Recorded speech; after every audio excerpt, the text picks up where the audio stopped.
우리 다 함께 신앙 고백하겠습니다. 주는 그리스도시요 살아계신 하나님의 아들이십니다. 옆에 분들을 이렇게 축복하실까요? 당신보다 하나님이 더 아파하십니다.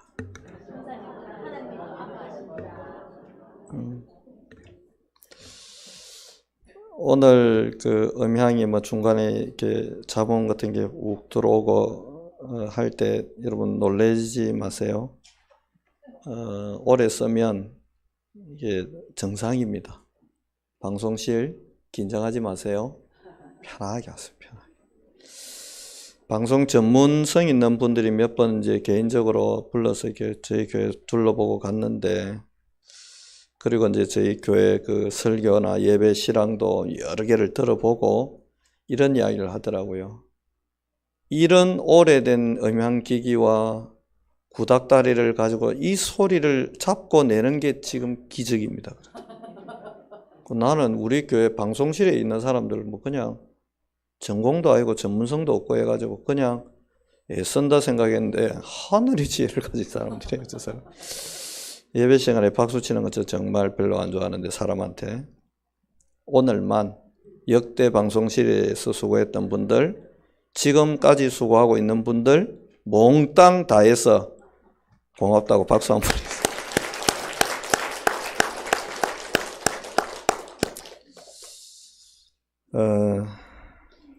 제가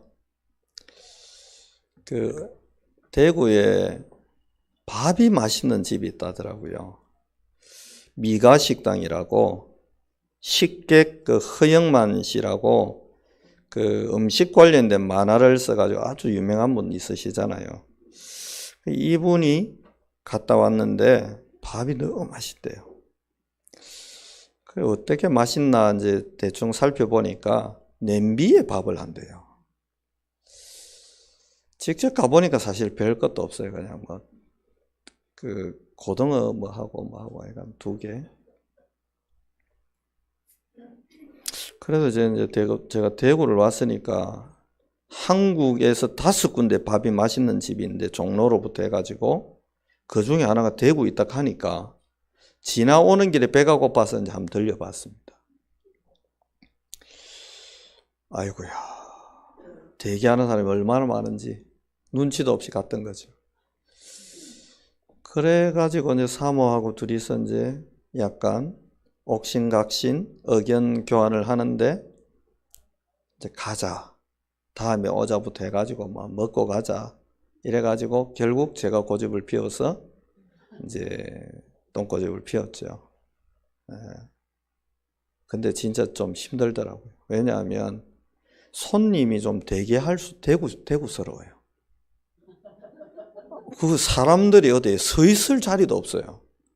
그 안에라도 어디 서 있을 자리를 좀 만들어 주든지, 안 그러면 밖에 그거 건물 따라서 좀 의자라도 몇 개 갖다 놓든지 없어요. 기다리려면 기다리고 말라면 말아라. 먹으려면 기다리고. 한 30분 이상 기다린 것 같아요. 그러면 서울 사람들은 깡냉이라도 갖다 놓거든요. 이게라도 먹으면서 기다리라고. 없어요. 오히려 투명하게 말해요. 예약하고 왜 이래 와가지고 자기들 마음 불편하게 하냐고. 내 참 더러웠어. 그러고 했는데요, 어떤 남자가 소리를 부르ꯛ 치더라고. 지친 거지 이제.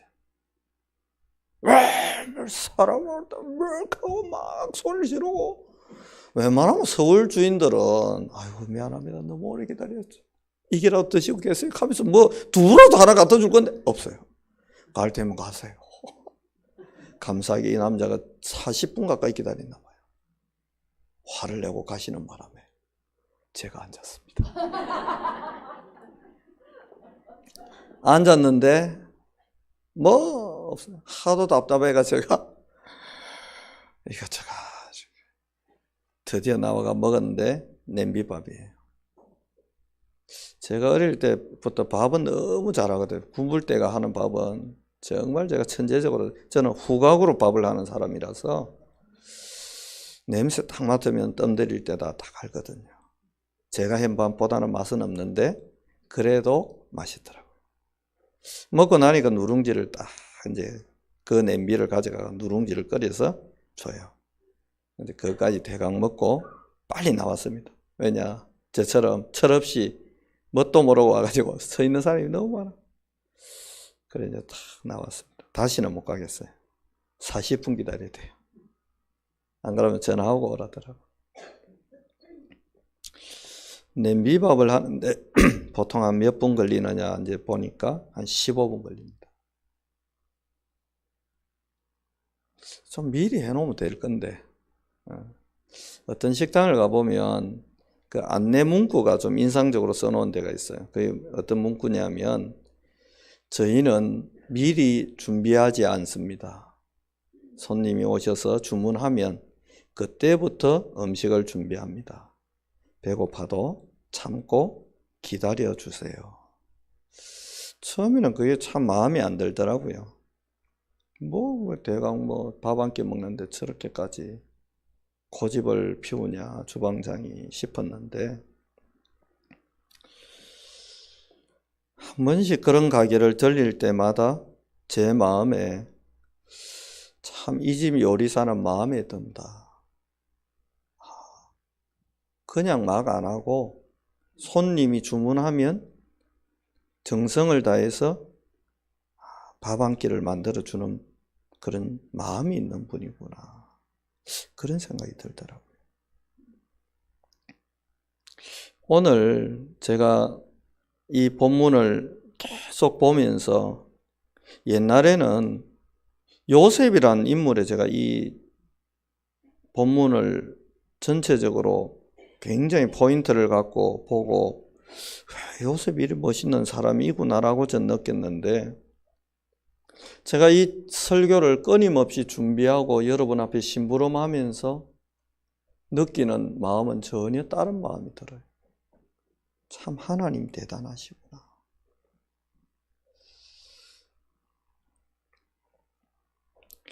본론 1번은 나보다 더 많이 아파하는 아버지입니다.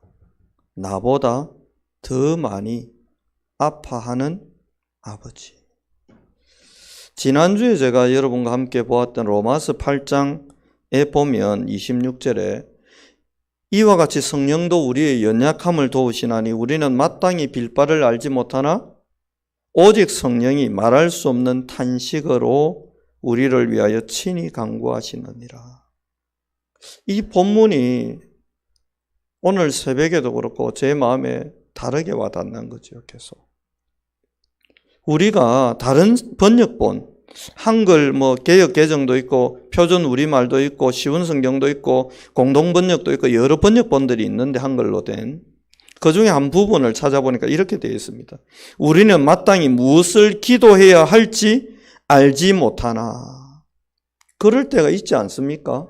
뭔가를 명확한 기도 제목을 갖고 기도할 수 있을 때도 있지만 너무 당황되고 어처구니가 없는 상황에 매달려서 내가 도대체 뭘 잘못했으며 내가 도대체 뭔 기도를 해야 되며 내가 왜 이런 일을 당해야 되며 그래 좋다 그러면 지금부터 그럼 우째야 되는데 우찌할 바를 알지 못하겠고 왜 무슨 기도를 해야 될지도 모르겠고 그냥 앉았는데 눈물만 그냥 쭉 흐르는 여러분 그런 상황을 혹시 만나보신 적이 있습니까? 저도 종종 그런 상황들을 만날 때가 있습니다. 내가 분명히 그런 의미와 의도로 말한 거 아닌데 전혀 다르게 이해하고 막 그런 일들이 벌어질 때도 있고요. 목회자로서 느끼는 그런 막막함과 막연함이 찾아올 때도 있지만 인간으로서 그럴 때가 있습니다. 뭔 기도를 해야 될지 모를 만한 그런 일들 여러분 못 겪어보셨습니까? 기도할 수 있다는 것은 그나마 내가 지금 제가 강원도 고성에서 군생활을 할 때인데 그 강릉에 무장공비가 잠수함 타고 들어왔다가 그 거물에 걸려가지고 일부는 그 안에 있고 일부는 튀 나오고 일부는 도망가고 잠깐 별일이다. 그때 제가 그 군사훈련을 받고 있을 때인데 신교대에서 그 좀 있으니까 이제 제가 투입이 됐어요. 강원도에. 실탄을 취급받고 강원도에 딱 투입이 되는데요. 진짜 무슨 기도를 해야 될지 모르겠더라. 공비를 잡게 해달라고 기도해야 돼. 잡으려면 이 애가 내 앞에까지 와야 되는데 총 내보다 훨씬 더 잘 쏘는데 얘들이. 얘는 죽고 살기로 그 훈련만 받았는데 잡으면 헬기 타고 휴가 간다는 거예요. 그러니까 이제 그때 첫째가 태어날 때라 휴가를 간다? 그럼 공비 잡고 내 헬기 타고 집에 가야 돼. 왜? 애가 태어나는데 애를 보고 싶잖아요, 여러분. 그 기도를 해야 되는지. 막상은 이제 캄캄한 밤이 되고 그 강원도 산골짜기에 어둠이 쫙 깔렸는데요. 저쪽에서 바스락 소리가 나는 거예요. 그때는 여러분, 뭐 천군천사 동원, 천군천사까지 갈 것도 없고요. 머릿속이 진짜로 하얘지더라고요. 무수한 사람이 죽어나갔거든요. 뭐 특전사 헬기 타고 하강한다고 내려오는 거 보고 옆구리 허리춤 그 수통 차고 있지 않습니까? 그거 보고 땡겨버리니까 내려오다가 허리가 두동강 나가고 죽어버리고 수도 없이 많이 있는 사람이 죽어나가는 그걸 군대에 있는 저희는 알거든요. 뉴스에는 안 나오지만. 그러니까 죽을지도 모르겠다는 공포가 딱 엄습을 하는데요. 기도가 안 나오더라고요. 이게 그런데 문제는 토끼인지 쥐인지 공민지 뭔지를 어두니까 알 수가 없어요. 옆에 스님은 그 상황에서 자더라고요. 똑바로 해야 새끼야 이러고 자요. 내가 뭘 똑바로 해야 됩니까? 어떻게 해야 됩니까? 아무 생각이 안 나요. 조금 있다가 제가 군대에서 겪었던 여러 번 말씀드렸지만 그 어려움을 제가 누명을 덮어 쓰고 그냥 고래 싸움에 새우 등이 터져가지고 있는데 드디어 명령 떨어졌어요. 15일 동안 22사단 그 안에 있는 그 죄수들 가두는데 집어넣으라고요. 아무 생각이 안 나더라고요. 빨리 네 물품 전부 챙겨가지고 더블백에 넣어서 오라는 거예요. 그 제가 그때 이제 영외에 교회에서 제가 근무할 때라 집에 전화 한 통 했습니다. 훈련 간다 15일 동안 전화 안 와도 걱정하지 말라고. 딱 그 짧은 말만 하고 전화 바로 끊었죠. 시간이 없으니까요. 집차 뒤에 타고 22사단으로 가는데 제 마음에 뛰내리고 싶다는 생각이 들더라니까요. 뭐 하나님 천군천사를 보내주세요. 그건 여유 있을 때입니다. 문제는 이분이 제가 자기가 원하는 말을 하기 전까지는 계속 보내겠다는 결단을 했다는 겁니다. 15일씩 계속 보내면 제가 어떻게 해야 됩니까?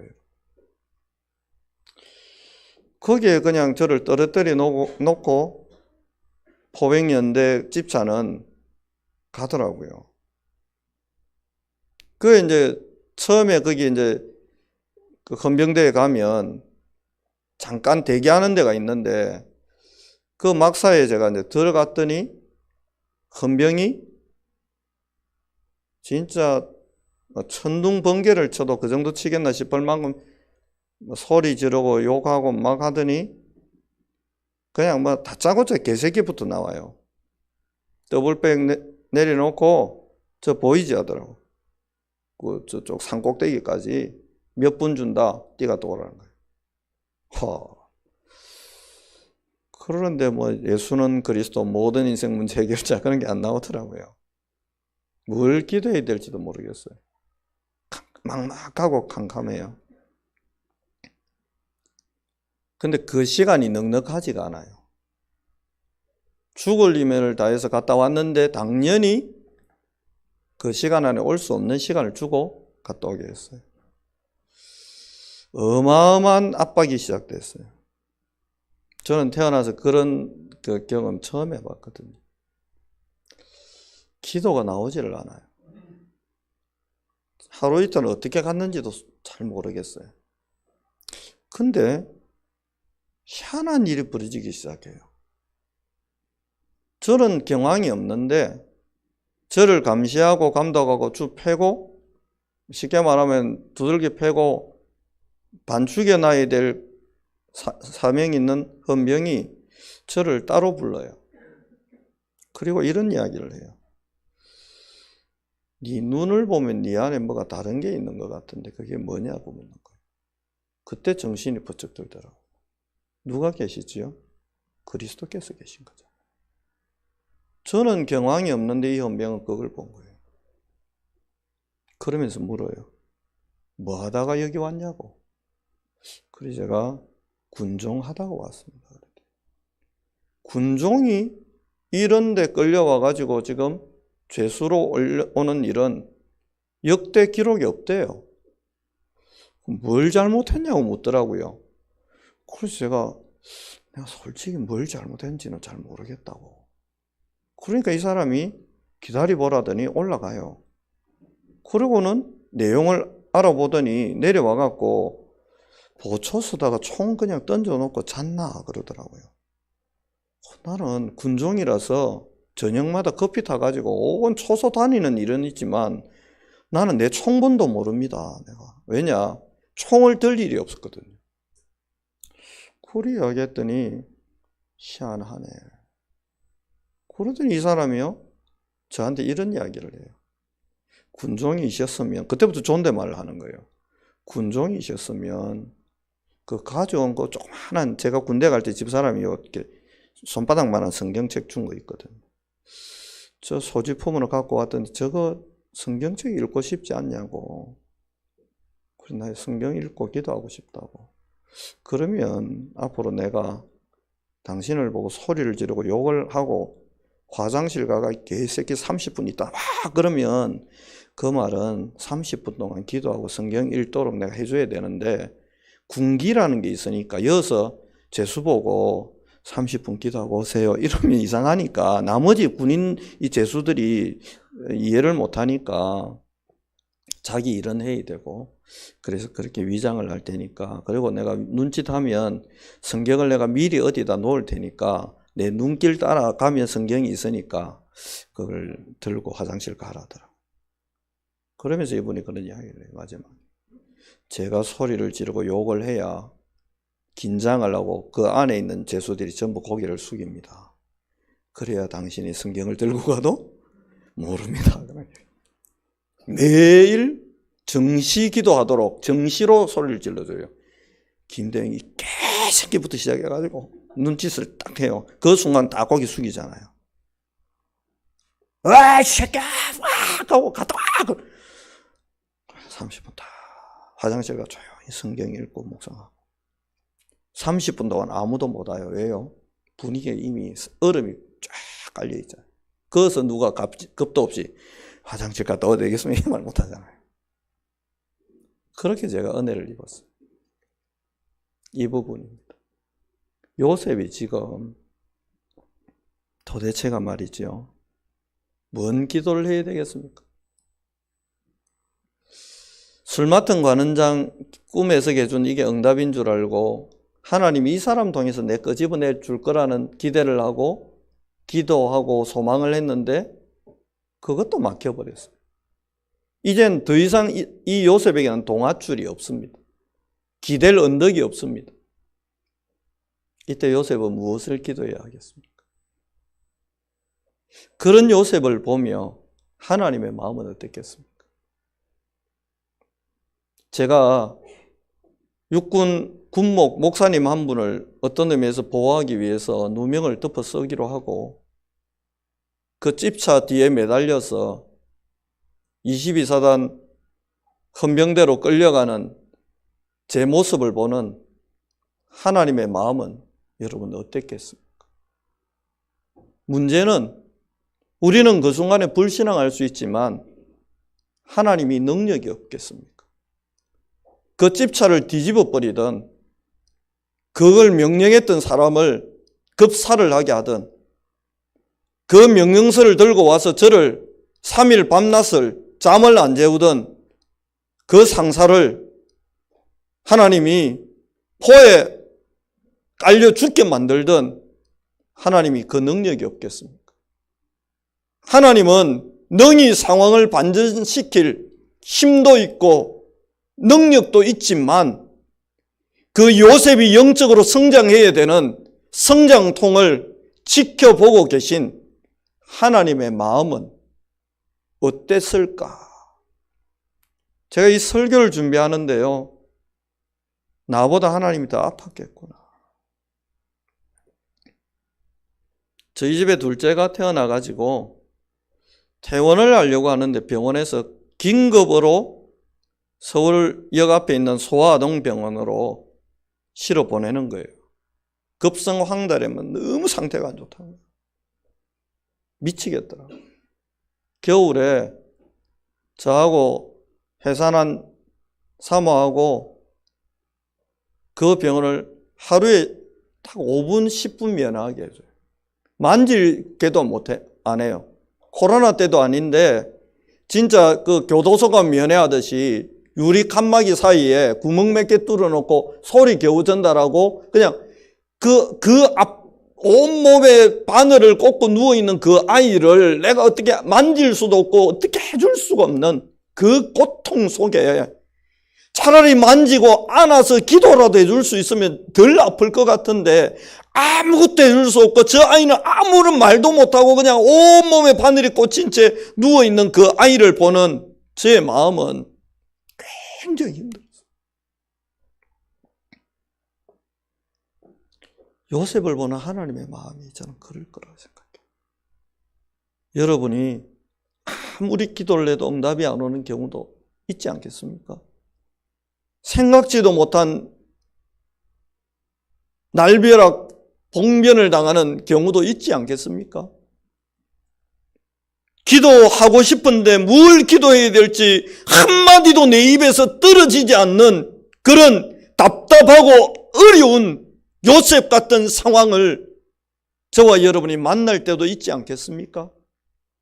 그때 우리보다 그 상황을 더 아파하시는 하나님은 말할 수 없는 탄식으로, 이 말할 수 없는 탄식이란 이 표현이 뭔가 좀 찾아보고 좀 생각하고 기도해 보니까요, 하나님도 억장이 무너져서 뭐라고 말로 표현할 수 없는 감정과 사랑과 그 눈물을 가지고 그 요셉을 끌어안고 그런 우리를 끌어안고 하나님이 뭐 하신다고요? 말할 수 없는 탄식으로.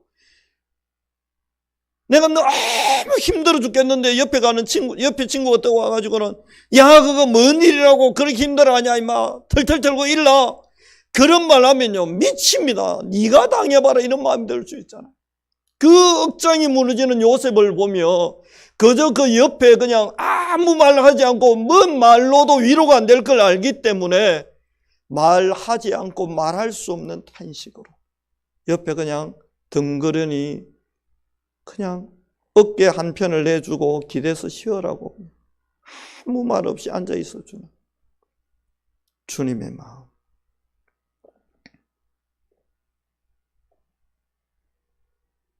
이 보디발 아내의 영적 문제 때문에 발생한 이 어처구니 없는 상황과 사건이 벌써 몇 년째 계속되고 있음에도 불구하고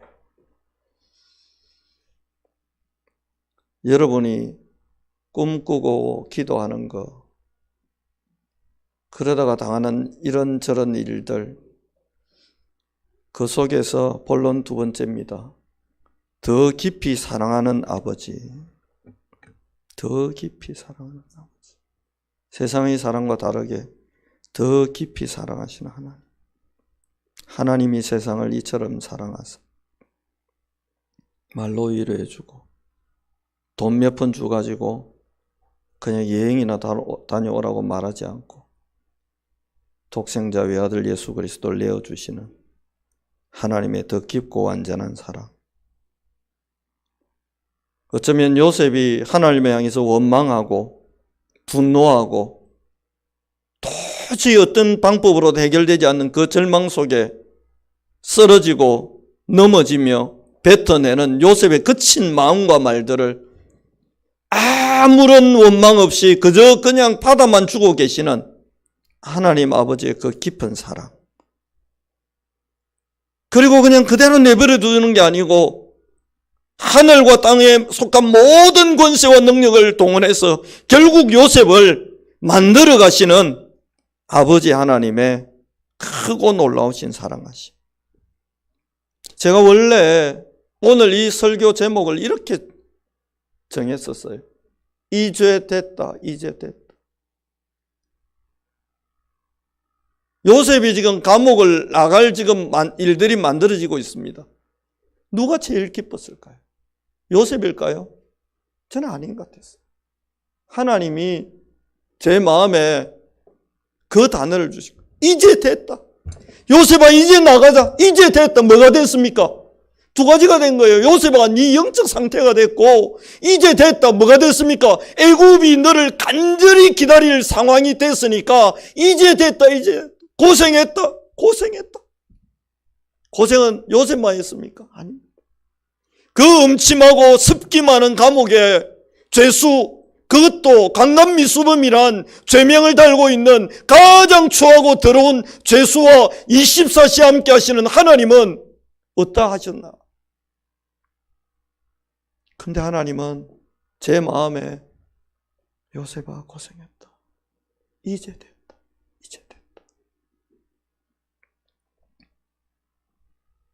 에마 마을로 그 심장이 식은 채 내려가고 있는 두 제자를 찾아가서 말씀으로 그 심장에 다시 불이 타오르게 만들고 심장을 뜨겁게 만들어 주셨던 그 주님의 마음.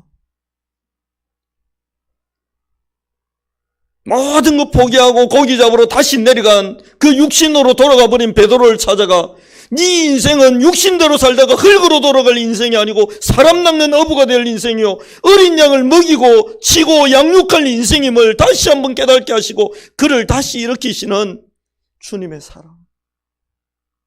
이게 여러분과 제 인생을 향해 지금도 다가오고 답답할 때 있죠. 저도 답답할 때 있습니다.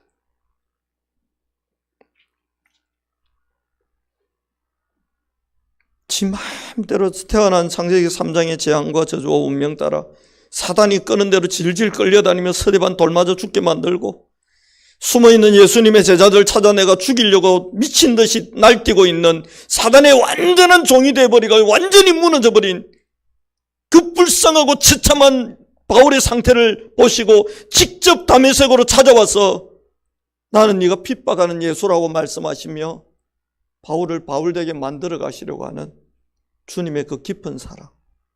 나는 네가 뭐라고요? 핍박하는 예수다. 여러분과 저 같으면 어떻게 말해요? 야 이 새끼야 안 하겠습니까? 야 이 새끼야. 근데 예수님 그러지 않으세요. 하시거든. 왜 이 사람이 지금 이런 상태인지 그게 원죄잖아요. 공중근세자문자에게 장악되어 있잖아요. 그러니 얘는 이럴 수밖에 없어. 뭐가 필요해요? 이 사람에게 내가 필요한 거예요. 어떤 납니까? 그리스도이신 예수님이 필요한 거예요. 그래서 예수님이 바울을 직접 찾아간 겁니다. 그게 대단한 사명 그거는 그 남은 문제예요. 여러분 그 자리에서 직접 예수님이 이방인과 이스라엘과 임금들 앞에 내 이름 전가하기 위해 택한 내 그릇이다라고 말씀 안 하셨어요. 그 자리에서는 그냥 단순하게 말씀했습니다. 나는 네가 핍박하는 예수다. 예수가 찾아가신 거예요. 이보다 더 깊은 사랑이 어떤 게 있을까요? 저도 그 헌병대를 향해 가는 집차에 더블백을 메고 그 뒷칸에 앉아서 가는데요.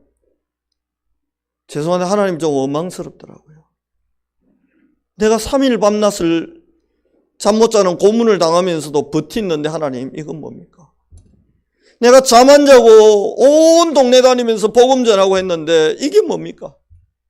강원도에 그 버려진 정신지체의 그 아이 가정에 찾아가서 그 아이에게 복음 전하고 그 부모에게 복음 전해서 이 가정 살리고 내가 지금 토요일이면 혼자서 온 교회 의자 다 닦으면서 기도해서 교회 하나 살려냈고 연대 예하 대대들 다 살려내고 이렇게까지 내가 하나님의 일을 심부름했는데 하나님 내 인생이 왜 이런 어려움을 내가 겪어야 되냐 원망이 나오더라니까요. 그 원망을 하나님이 다 받아주신 거예요.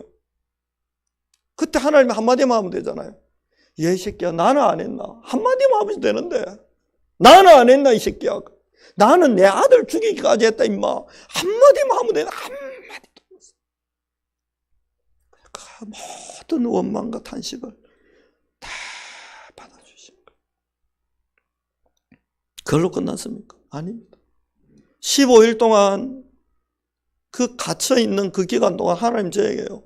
말로 다 할 수 없는 은혜들을 쏟아부으시죠. 이해할 수 없는 방법으로. 그리고 이제 나왔는데 또 넣으려니까 대대장님이 나서가지고 그 목사님 사위였는데 막아서더라고요. 연대장하고 대립을 하는 거예요. 있을 수 없는 일이에요, 여러분. 군대에서. 목 날라갈 각오를 하고 딱 막아서는데 김대영 군종에 대해서 더 이상 어떤 것도 하지 마십시오. 내가 허락할 수 없습니다. 무슨 중령이 대령한테 뭘 허락하고 말 게 어디 있습니까? 명령 따라 해야지. 막아서더라고요. 너무 완고하게 딱 버티니까 이 대령님도 어떻게 못하잖아요. 희한하대요. 군대 그런 일 난 처음 봤습니다. 왜 하나님이 저를 15일 동안 그렇게 가두어 놓으셨을까요?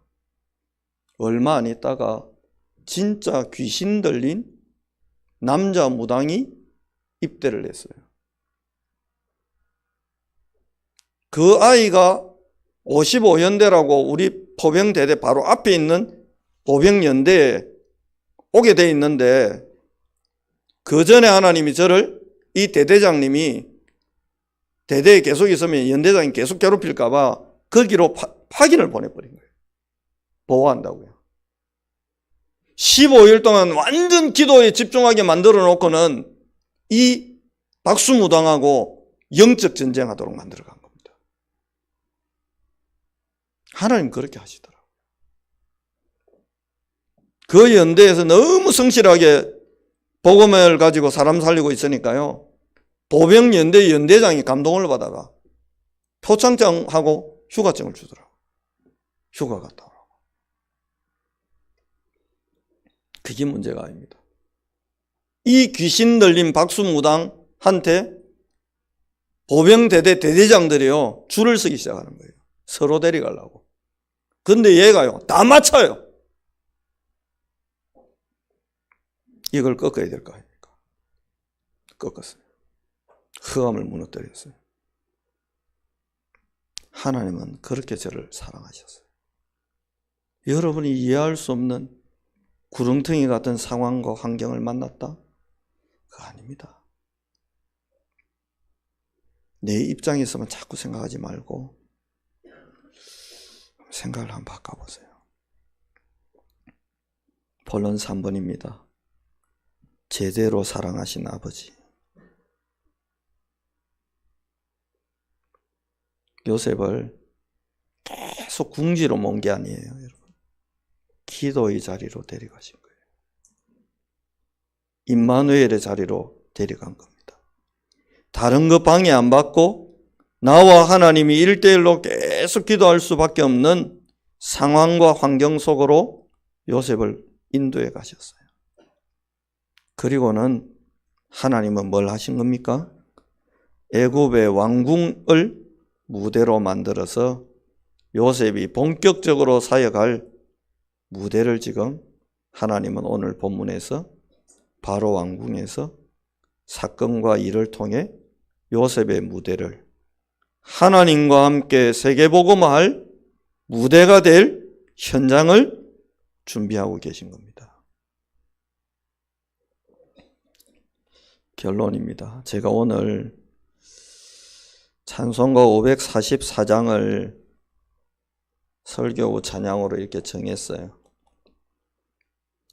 1절이 이리 나옵니다. 울어도 못하네.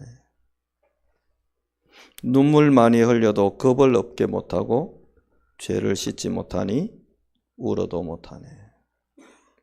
힘써도 못하네. 말과 뜻과 행실이 깨끗하고 착해도. 요셉이 얼마나 착했습니까? 다시 나게 못하니 힘써도 못하네. 참아도 못하네.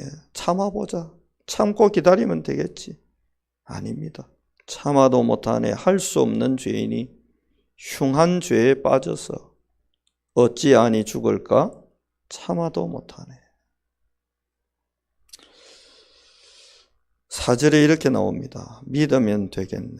주 예수만 믿어서 그 은혜를 힘입고 오직 주께 나가면 영원 삶을 얻네. 이 찬송이 어떤 누군가에게는 잔인하게 들릴 수도 있어요. 그러면 어떡하란 말이냐라고 들릴 수도 있어요. 끝이 없는 이런 터널을 안 걸어 본 사람은 그 심정을 이해를 못합니다. 그런데 분명한 거 있습니다. 믿고 기도하고 기다리면 어느 날 하나님이 여러분을 찾아오실 거예요. 그리고 이렇게 말씀하실 겁니다. 이제 됐다. 제가 오늘 이 본문을 놓고 설교 제목을 여러 개를 저울질하는 것 중에 하나가 이렇게 좀 산뜻한 제목도 하나 뽑아 본 적이 있어요. 이번 주에. 세상 나들이 가자.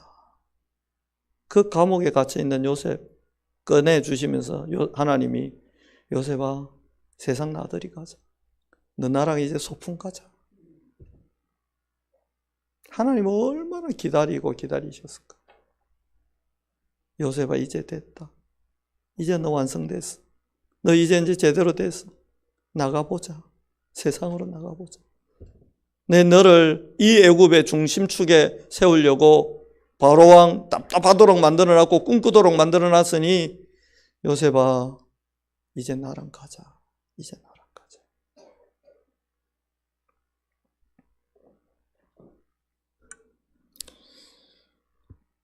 여러분이 이 어느 날을 만나기 위해서 두 가지를 하셔야 될 게 있습니다. 첫 번째는 예배의 자리를 놓치지 마세요.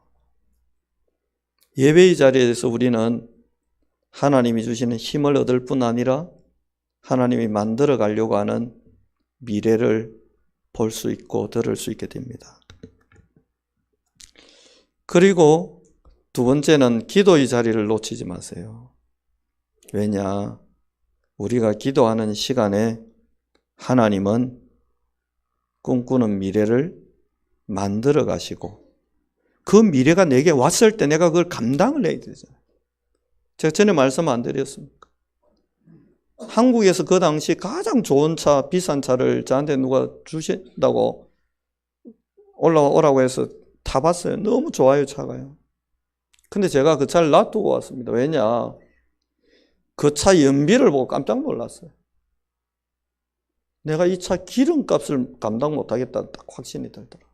물론 그 당시 제가 담당 목사로 해운대에 있었으니까 교회에서 기름 넣어주면 되죠. 근데 평소 기름값 2배 이상 들겠더라고요. 그래서 정중하게 거절했습니다. 너무 장로님 감사한데 이 차는 저에게 어울리지 않습니다. 그럼 거절하고 양해를 구하고 다시 부산으로 내려온 적이 있습니다. 제가 아무리 좋은 차를 얻은들, 선물 받은들, 그 차를 유지할 수 있는 힘이 제게 없다면 그건 저에게 오히려 짐이 되는 겁니다. 여러분이 왜 예배의 자리, 기도의 자리를 놓치지 말라고 부탁드리냐 하면 분명히 이런 어마어마한 응답이 올 거예요. 저는 김하성 선수가 저렇게까지 될 거라고 생각을 못했습니다. 근데 저 집이요, 그것 때문에 돈 문제가 나오고 돈 가지고 싸우고 전혀 잡음이 없어요. 왜요?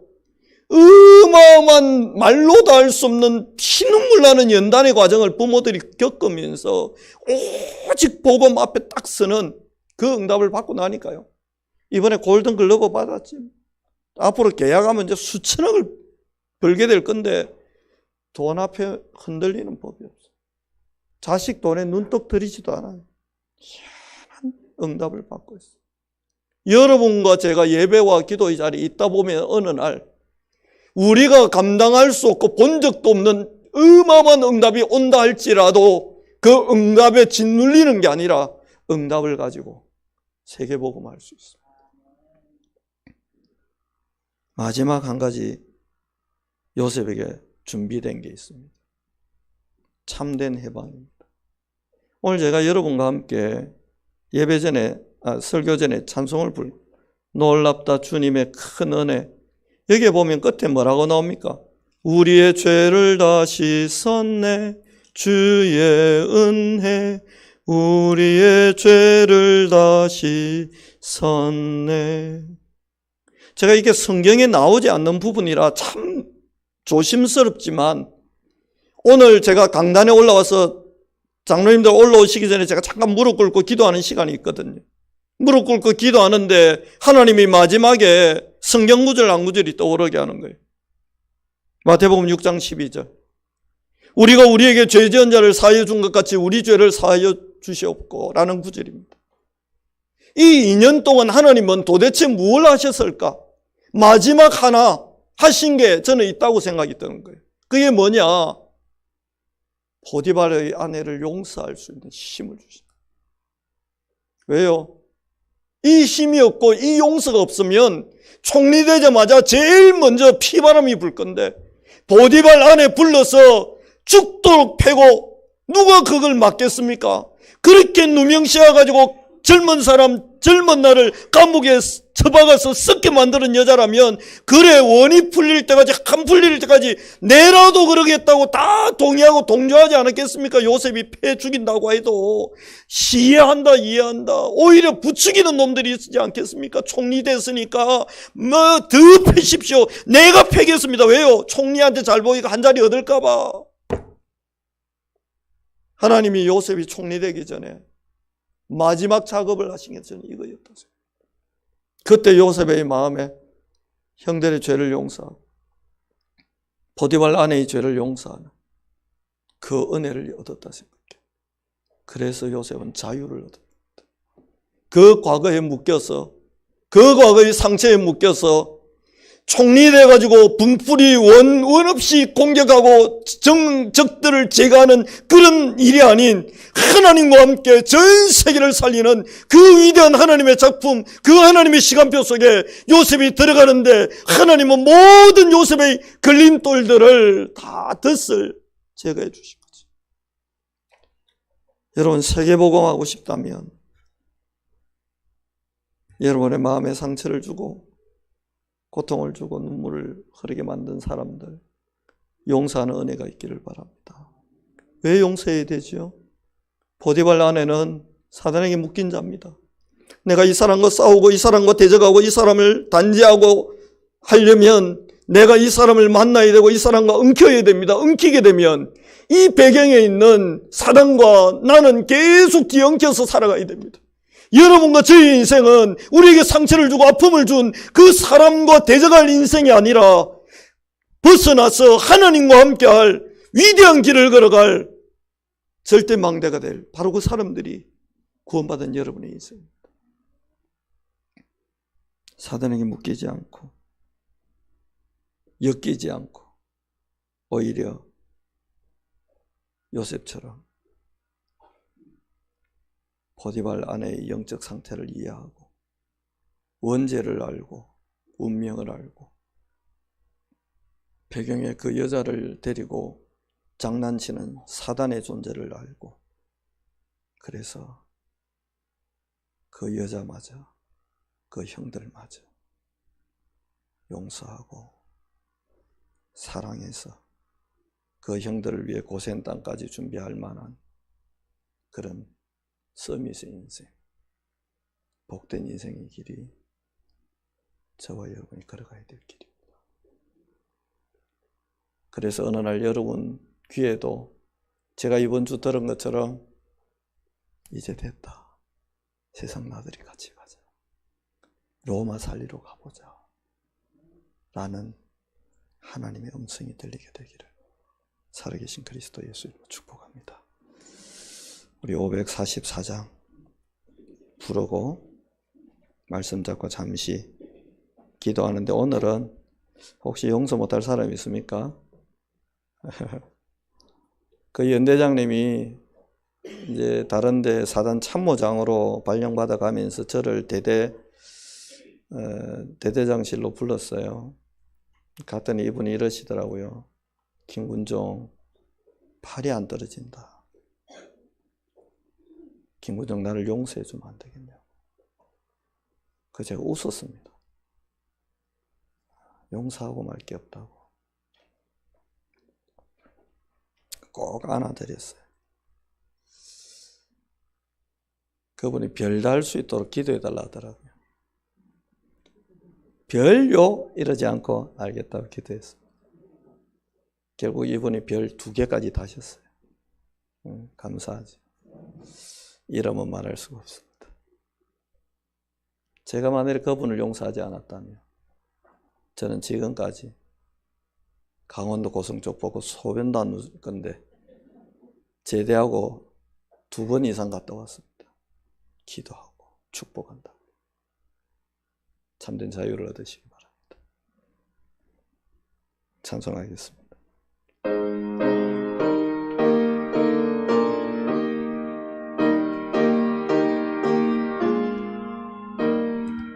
울어도 못하